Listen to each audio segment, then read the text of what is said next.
নমস্কার নমস্কার বৌমা। তোমরা কি পাশা খেলতে যাবে? হ্যাঁ, আজই নিয়ে যাও।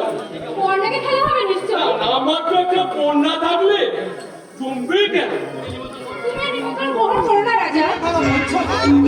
না বলে উপায় নেই রাজা।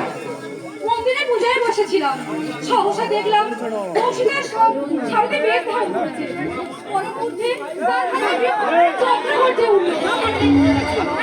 ভয়ে বিস্ময়ে অভিভূত হয়ে পুলকিত হয়ে আমি বলে উঠলাম, ওগো বংশীধর, এরূপ সংবরণ করো।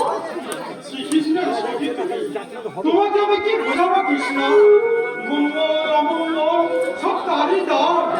অন্য কোনো দান কোনো অসুবিধা হয় না। তা ভাবনা সব তার পায়ে সমর্পণ করো। তাহলে আপনি যাত্রার আয়োজন করুন। আপনি গো আমাদের ভগ্নী দুঃসময়ের স্বামী একে নিয়ে যাও কৃষ্ণা। যথাবিধি অতিথি সংস্কার করো। চলুন। দাঁড়াও না, কথা বলি। কি কথা? কথাটা হচ্ছে যে ওই লক্ষ্যবেদ্যাটা অর্জন করেছিল, আর এরা পাঁচজন স্বামী তোমার কি করে হলো?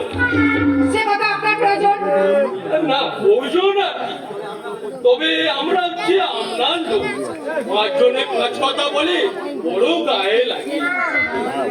আর লোকেরা কি অপরাধ বল? এতদিন সকালবেলায় উঠে লোকেরা দুর্গা নাম জপ করছে, রাত থেকে ঋষিরা বিধান দিয়েছে পঞ্চকন্যার নাম জপ করতে হবে। তবে পঞ্চকন্যা অচিত্ত ঋষি নয়, অহল্যা, কুন্তী, দ্রৌপদী, তারা, যে বলে আমায় দেখো, ও বলে আমায় দেখো।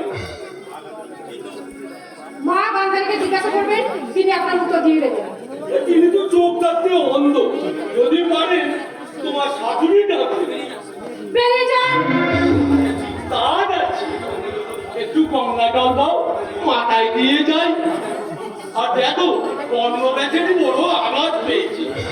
তুমি যখন দয়া করে পাঁচজনকে নিয়েছো, তবে কর্ণটাকে নিয়ে নিও। কত এই যে তুমি এসেছো, ভালোই হয়েছে।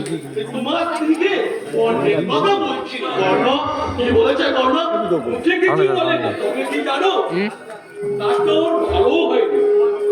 তোমার তো মনে আছে লক্ষ্যভেদের সময় দুটো পুত্র বলে ওকে ধনুক করতে সেই থেকে দেখে কাজ হয়ে আছে।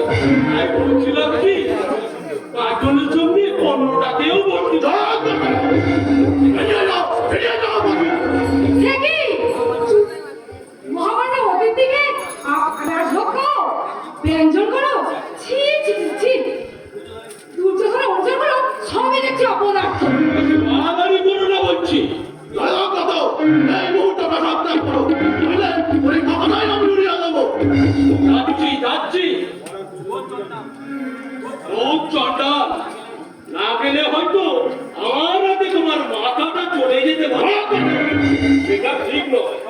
সংসারে সবার মাথা নেওয়া যায়, শালার মাথা নেওয়া মহাপাপ, মহাপাপ।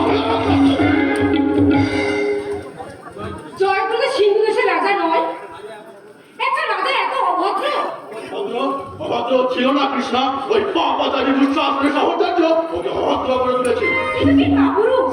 হ্যাঁ, ওই ঘর জমাই মাত্রাই সব কাপুরুষ।